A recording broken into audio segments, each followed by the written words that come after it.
Why am I looking at you? You're a... Until tomorrow. I think that was the thing. Hey, this is Brandon, and you're watching an episode of Mathroom. That's where I do math on a bathroom mirror. That's the mirror, this is the me, and we're gonna just jump right into it. Today, I want to ask a question. What's in a percentage? Hold on. We did talk about how to find percentages, and we talked about the percentage of tigers in captivity versus the percentage of tigers in the wild, and I thought it would be interesting to ask what is in a percentage. Sometimes we see the percentage numbers and they don't feel like a big deal, and so I'm going to look and say today they are a big deal, and there's a lot of information inside of a percentage even if the number doesn't seem that big. So I thought it would be interesting to talk about the school closures. It seems more and more across the nation, states are shutting down schools for the rest of the school year. Most of them are going to online or distance learning, but the students will not be in the classroom in the schools for the remainder of the year. Because the nature of this is maybe a little bit not as humorously funny, I thought I'd bring in some jokes written by me and my family. This one's my daughter. Why did the banana write a letter? Because it was a banana letter. So, now that we're off on the right foot and we're ready to go, I want to throw up some numbers on the board that have to do with how much time we're in school and some hours, and so I'm going to write a bunch of stuff up there, and I'll be right back.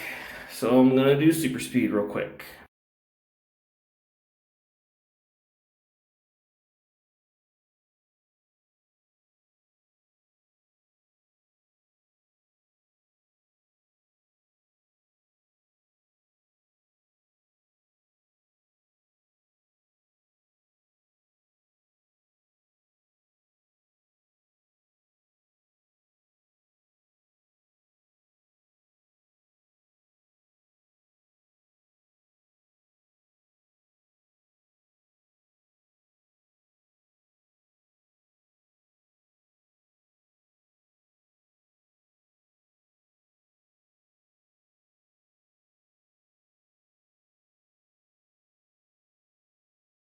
Okay, so the numbers that I put on the board have to do with my school district, particularly the one that I work in, and so I'm going to show you that we are required by the State Department of Education to be in school for 1,080 hours. That ends up, we're also in school for 152 days. That's 140 days in the classroom with students. That's 7 days of professional development for the teachers, which equals the 152. The 1,080 hours divided into 152 days is 7.1 hours a day. So with the school closure, we have missed 32 days, or will miss 32 days of in-classroom time. And multiply that by 7, I rounded down for the hours a day. That means that we're going to miss out on 224 hours of school. So 1,080 hours and 8, this is how many hours we have in the school year. This is how many hours there are in an actual calendar year, 365 days, is 12.3%. So that means that students are in school for 12.3%, or schools are functioning, I guess, active for 12.3% of the year. If we subtract those 224 hours from our 1,080, then we have 856. So schools are probably, these are approximates, in school for 856 hours instead of 1,080 hours. 856 hours out of 8,760, once again, that's out of 365 days, is 9.7%. So what that means is we should be in school for 12.3% of the year. Instead, we're going to be in school for 9.6% of the year. If you subtract that, you find out that is just 2.7%. Sorry, 9.7 and 2.6. So we are in school 2.6 less percent this year because of the shutdown than we would be in a normal year. What I think is interesting is what is going to be in that percentage. It's going to get a little frustrating and possibly a little sad, so time for another joke. Sorry. This is from my son. He's He's 2, almost 3. Fireman put out the fire, go back to the station to put out another fire tomorrow. It's a good one if you're into that kind of joke. So let me clear the board real quick, and we're going to look at what is in this percentage, because 2.6 doesn't seem like a big deal. I'm going to show that it is actually a big deal. Let me try this one. Just like that. So what is in the percentage of us being in school for 2.6% less time? If we look at my school's end date was supposed to be May the 14th, and the start date for next year is supposed to be August 10th. That is equal to 88 days, also known as summer vacation. Okay, because of the shutdown, and most schools in my state and my school as well closed on March the 12th was the last day, and then to August 10th is going to be 151 days. This is how many days the kids are going to be out of school. 88 days is what was planned. It's going to end up being 151 days. Yes, the students are going to still be receiving virtual learning, but it's not time in the classroom with their classmates and their teachers.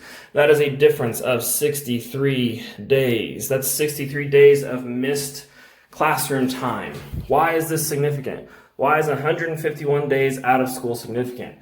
Earlier, I told you that the students are supposed to be in school for 145 days. They're supposed to be in school for 145 days. That's time where they're in school and learning. And we're talking about just classroom time. This does not include time spent in sports, time spent in extracurriculars, time spent after school practices and things like that. And so we're talking about just time they should be spending in the classroom. They have 145 days, according to my school's calendar, that they should be in the school. They're going to be out for 151 days before the next time they are in the classroom. It's supposed to be 88. 88 is a little bit more than half of a school year that they are not in school. 151 is 6 more days than a full entire school year's worth of days that they will not be in the classroom. So imagine a student taking a full gap year before learning again and checking in and having direct instruction from a teacher in a classroom who can help them. That's a full school year's worth of days that they are at home. If they are needing nutritional programs, if they are needing the extracurriculars, if they're needing an escape from their home, that is not available to them anymore. So 151 days outside of the classroom. Imagine skipping an entire year of school in the middle of your primary or secondary school education, meaning pre-K through 12th grade, missing an entire year of that education, and then needing to come back and pick it up again. That is a large toll it's taking on kids, and this is the effects of the coronavirus. So once again, because that was fun, this is my joke. Why is 6 afraid of 7? Because 7 is a bigger number. So, whenever we talk about percentages, we're saying that kids are only going to be missing 2.6% of their time in school. But inside of that percentage, that 2.6% less time spent in school, they're going to miss an additional 63 days of education. They're going to miss an additional 63 days in the classroom. They're going to miss out on countless other opportunities outside of the classroom, meaning extracurriculars, sports, ag, whatever it may be. And they are going to, all in all, miss out on 145 days between the last time they were in school in a classroom and the next time they'll be in school. Sorry, 151 days, which is more than an actual school year is. So math is fun, but today it's maybe not as fun. And it's a little bit hard that kids have to deal with this kind of thing. So let's finish up with the last joke. And this is a topical humor from my wife. How do you make a Kleenex dance? You put a little boogie in it. So thank you so much for tuning in. I know that this is a little bit different than the other ones have been, but it's important that we understand these numbers and the toll it's taking on students and educators and probably our entire country as a whole. So thanks for tuning in. Check out more math videos coming up soon on a later date. Bye. Why am I looking at you? You're a